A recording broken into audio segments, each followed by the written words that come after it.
Thank you so much. Let me thank Jeannie Robles and Jim Ofant, and let me thank Tulsi Gabbard. Not only, as you know, Tulsi is a great congresswoman from the state of Hawaii. She is a veteran, and she is a champion in the fight to make sure we do not get involved in perpetual warfare in areas we should not be.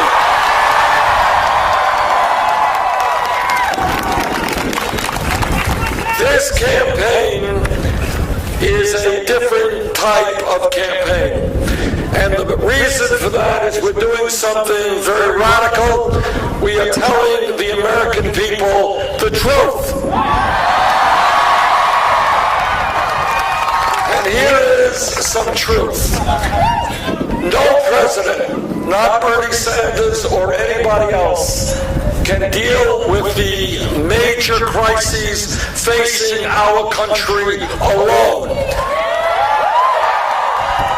The only way we transform this country is when we do it together. When millions of Americans stand up, get involved in the political process, and demand a government which represents all of us, not just wealthy campaign contributors.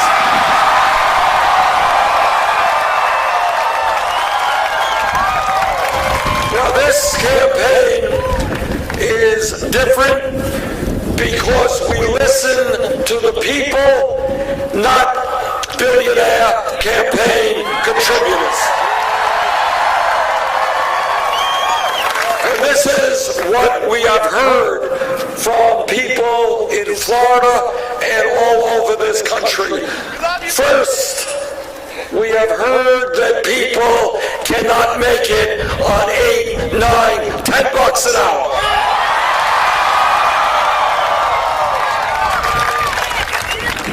Not at the Disney World, not anyplace else.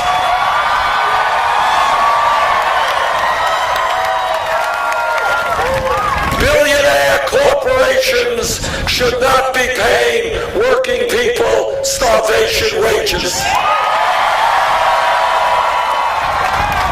People who work 40 hours a week in this country should not be sleeping out in their cars. And that is why, together, we're going to raise the minimum wage to $15 an hour.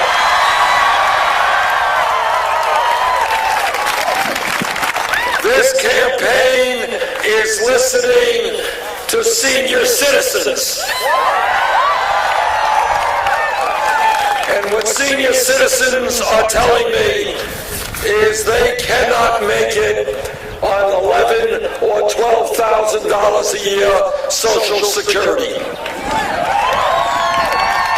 And you know what? Nobody can make it on $11,000 or $12,000 a year Social Security. Now, my Republican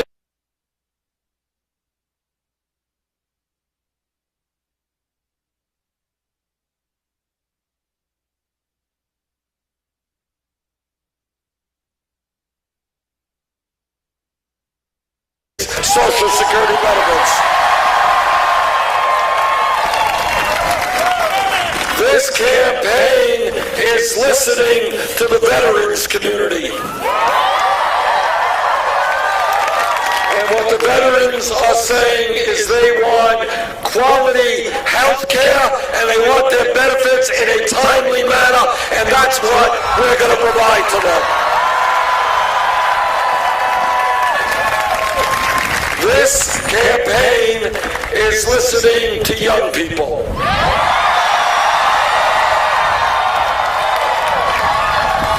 And what young people are saying is, how does it happen that when we graduate college or graduate school, we are $30,000, $50,000, $100,000 in debt?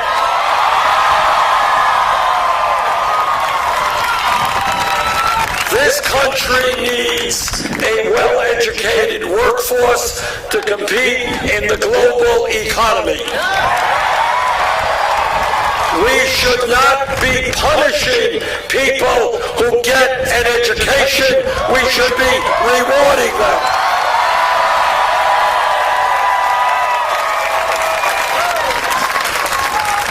Years ago, when we talked about public education, first grade through 12th grade was a great idea because a high school degree 50 years ago enabled you, in most cases, to go out and get a great job.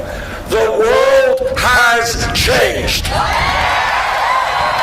The economy and the nature of the economy has changed. And that is why I believe that when we talk about public education today, we should be talking about making public colleges and universities tuition free.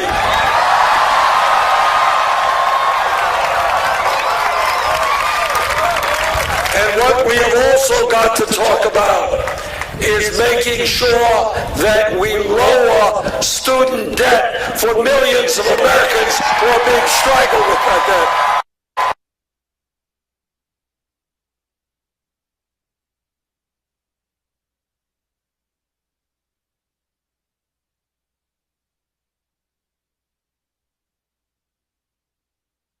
I've talked to people who've been paying off that debt for decades. That is crazy. And what our legislation does, and what I will do as president, is give everyone in this country who has student debt the ability to refinance that debt at the lowest interest rates they can find.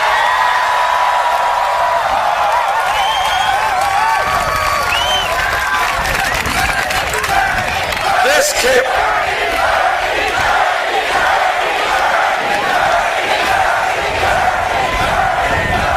Now, some people say, they say, oh, Bernie, you're a nice guy, and you want to make public colleges and universities tuition free, and you want to lower student debt. You know, you're like Santa Claus giving away things. How are you going to pay for that? And I will tell you how we're going to pay for it. What we are going to do is put a tax on Wall Street speculation. Now, all of you remember, and people in Florida remember this very clearly, that Wall Street greed and illegal behavior drove this country into the worst economic decline since the 1930s. And after the crooks on Wall Street destroyed the economy, they went running to Congress and they said, bail us out. Well, now I think it is time for Wall Street to help the middle class of this country.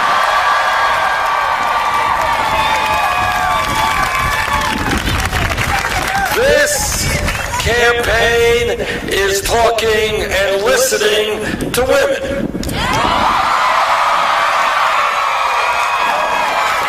And what women are saying is, why does it happen that they go to work in an office or for a company and they're making 79 cents on the dollar compared to men? And the answer is old-fashioned sexism, which we are going to change. And I know that every man here today will stand with the women in the fight for pay equity.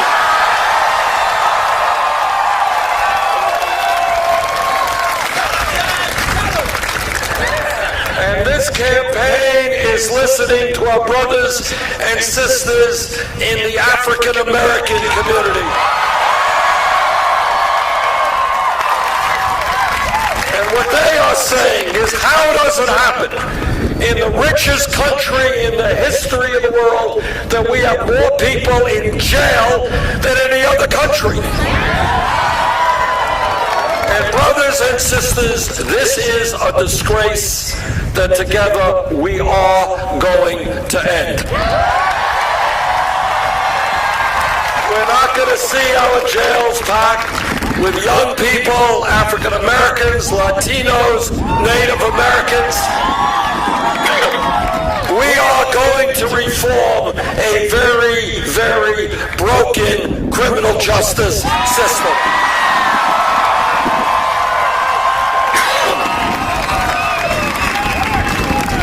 Now, I'm a former mayor, and I've worked with policemen throughout my career, and the vast majority of policemen and policewomen are hardworking, honest, and they're doing a very, very difficult job. But like any other public official, when a police officer breaks the law, that officer must be held accountable.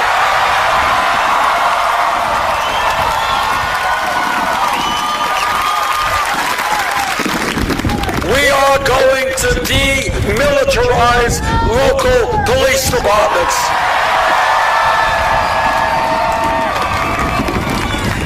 Police departments are designed to serve the people, not look like oppressor forces.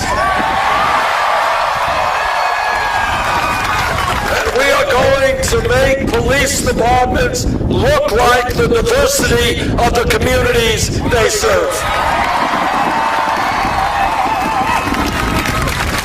We understand, in my state, I know in Florida, that we have a very serious problem with drug addiction and alcohol abuse.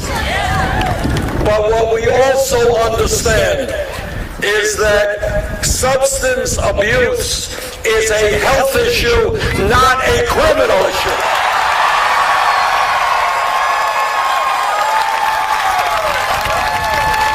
We need a revolution in mental health treatment in this country.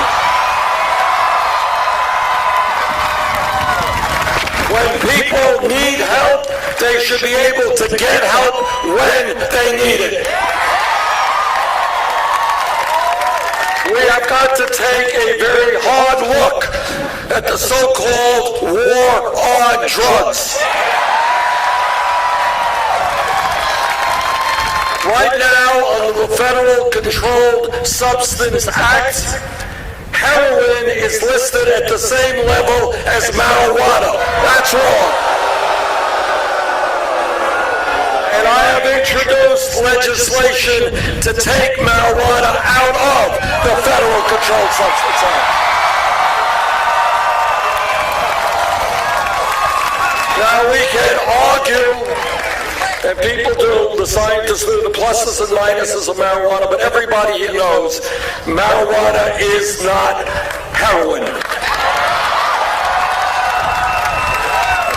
And the racial aspect of that situation is that it turns out blacks and whites use marijuana at roughly the same levels, but blacks are 4 times more likely to be arrested than whites.